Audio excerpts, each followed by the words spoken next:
कि वृद्धजन, प्रबुद्धजन, मातृशक्ति और यदुवंशी युवा साथियों, आप सबको मैं नमन और वंदन करता हूं। हमारे लिए बहुत ही गर्व का एक विषय है कि आज हमारे बीच 1962 की एक ऐसी वीरांगना जिसने शादी के 1 महीने बाद अपने मांग के सिंदूर को इस राष्ट्र पर कुर्बान कर दिया, ऐसी माता को, ऐसी वीरांगना को हम नमन और वंदन करते हैं।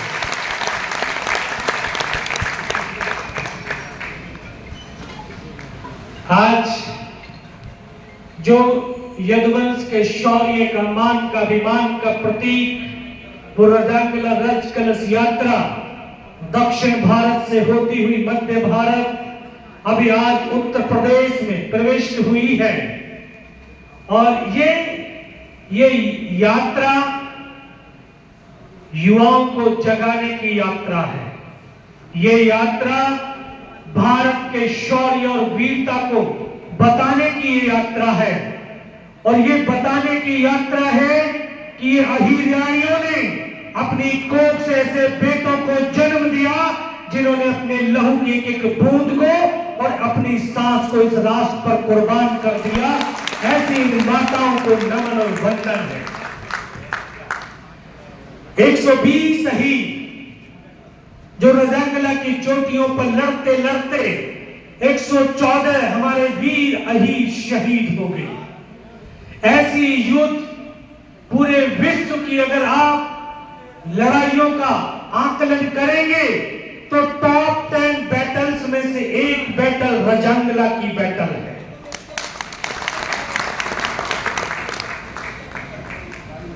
इस लड़ाई ने हमारे यादव कुल का मान बढ़ाया है।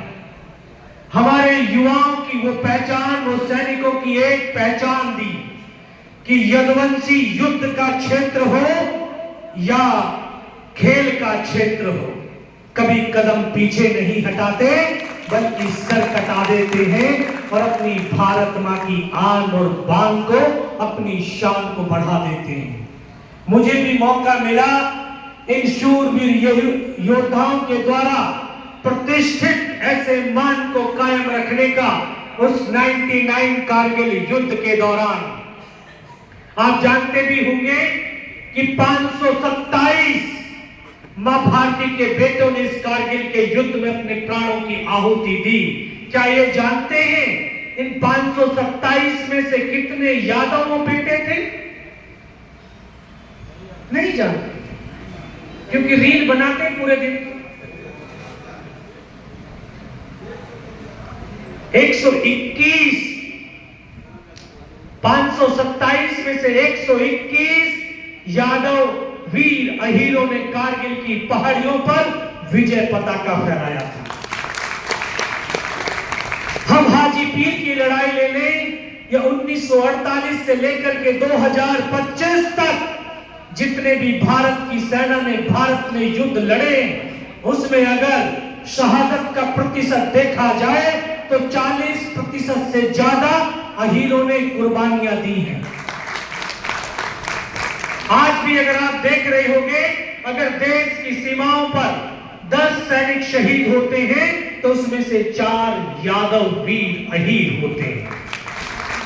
तो कितना बड़ा हमारा शौर्य, कितना बड़ा हमारा पराक्रम है। तो फिर इन अहीरों के कंधों पर अहीर रेजिमेंट क्यों नहीं है?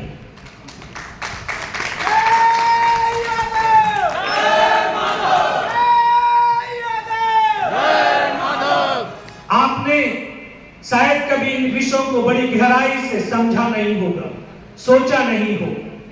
1857 की जब युद्ध हुआ तो उस युद्ध के दौरान जब रिवाड़ी के राव साहबों ने अंग्रेजों के खिलाफ एक युद्ध छेड़ दिया और एक गांव के अंदर आज तक की सबसे बड़ी 5000 वीर अहीरों ने अंग्रेजों से लड़ते लड़ते शहादत दी है।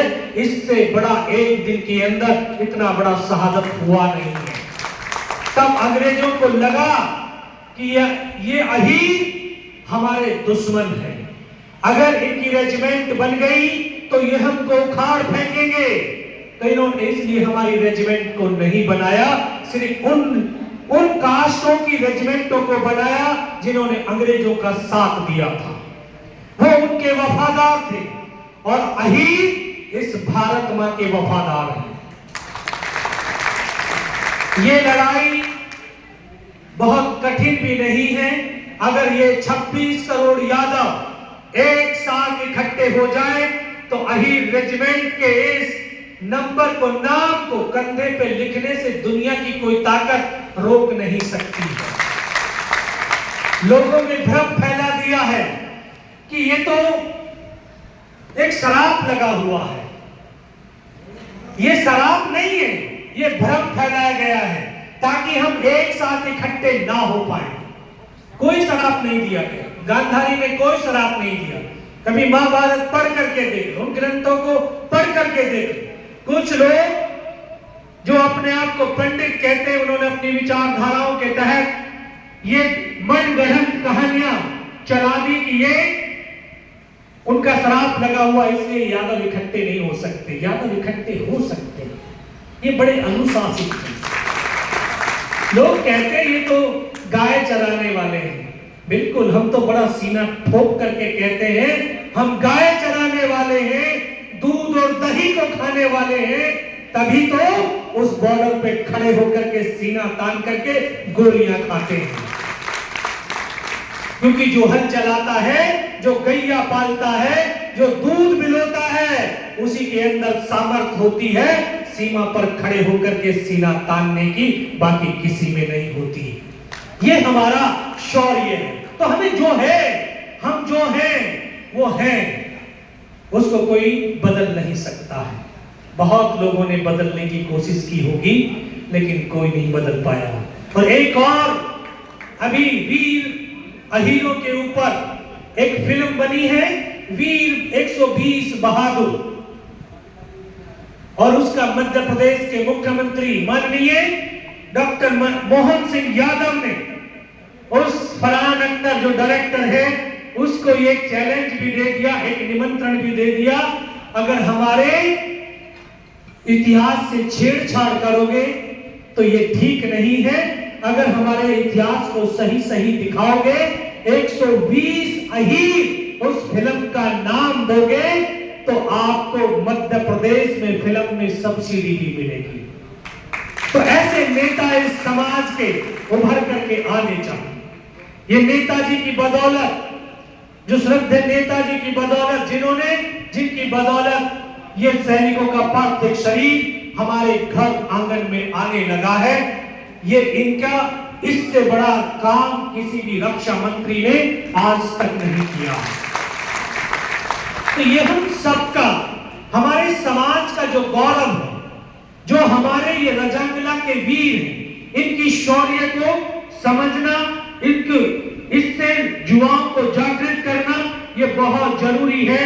और इस कलश यात्रा का, इस रथ यात्रा का यही एक मकसद है, युवाओं में उन वीर योद्धाओं के शौर्य को समझना, अपने अंदर एक ऐसी आग को पैदा करना जिससे अपने राष्ट्र को, अपने समाज को ऊंची बुलंदियों पर ले जा सके। मेरी शब्दों के साथ मैं पुनः समाज के प्रबुद्ध जन, वृद्ध जनों का पुनः नतमस्तक होकर के नमन करता हुआ सिर्फ 2 लाइन कह करके अपनी वाणी को विराम देता हूं। राष्ट्रकवि दिनकर जी ने बहुत अच्छे से ही शायद अहीरों के लिए लिखा होगा, तुम स्वयं मृत्यु के मुख पर पैर धरो रे, अरे जीना है तो मरने से नहीं डरो रे। जय हिंद, जय भारत, बहुत बहुत धन्यवाद।